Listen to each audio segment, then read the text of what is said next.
we are going to see the theorem 3.24. A series of non-negative term converges if and only if its partial sums forms a bounded sequence. Now we are going to prove this theorem by assuming the series converges, and we are going to prove its partial sums forms a bounded sequence. Proof: we are taking summation n equal to 1 to infinity a and b, a series of non-negative terms. Already it is given that a series of non-negative term converges. So summation n equal to 1 to infinity a n converges. Let us take the partial sums of a n. Sn equal to Sn be the partial sums of a n. So Sn equal to a1 plus a2 plus etc. up to a n. Then we are taking Sn plus 1, which is equal to a1 plus a2 plus etc. up to an plus an plus 1, replacing a1 plus a2 plus etc. up to an by Sn. So we get Sn plus 1 equal to Sn plus an plus 1. Here the series Sn plus 1 greater than or equal to Sn. So Sn plus 2 greater than or equal to Sn plus 1. So it is a monotonic increasing sequence. We have assumed that the series converges, and now we said Sn is a monotonic increasing sequence. We know by theorem 3.14 says that if suppose Sn is monotonic, then Sn converges if and only if it is bounded. So here we have proved summation an we have assumed that summation an converges, and we have said now Sn is a monotonic sequence. So we can say, by using the theorem 3.14, we can say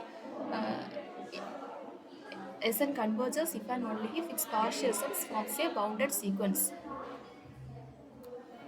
Next, converse part. Now we are assuming that Sn is bounded, and we are going to prove that summation an converges. Assume Sn is bounded. If Sn is bounded, it means Sn is monotonic increasing sequence. So using the theorem 3.14, we can say Sn converges. If Sn converges means summation an also converges. Hence proved. Next, here one note is given: the term non-negative cannot be removed in theorem 3.24, which means the theorem 3.24 says that series of non-negative term converges if and only if its partial sums forms a bounded sequence. The word non-negative is important in that theorem. If we remove the word non-negative in theorem 3.24, the theorem fails. You can see one example. An equal to minus 1 the whole power n. Substituting n equal to 0, 1, 2, 3, we get first s1 equal to a1 equal to minus 1, s2 equal to a1 plus a2 equal to 0, s3 equal to a1 plus a2 plus a3, we get minus 1. We get alternatively minus 1 and 0. So the nth term, which means Sn equal to minus 1 or 0.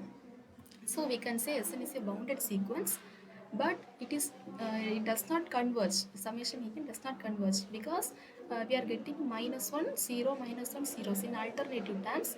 So we can't say that the series summation an converge. So it shows that this result shows that the term non-negative cannot be removed in theorem 3.24.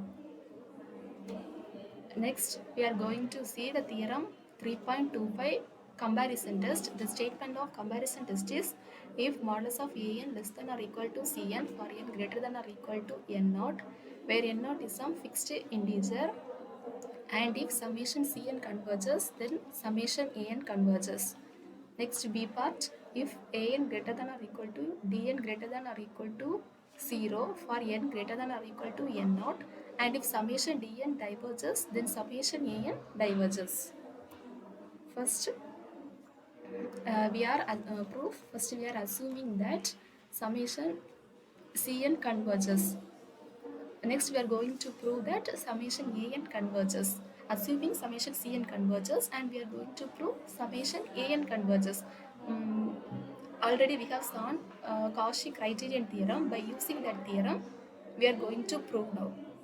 Cauchy criterion theorem tells that given epsilon greater than 0, there exists a positive integer n greater than or equal to n naught, such that m greater than or equal to n greater than or equal to n.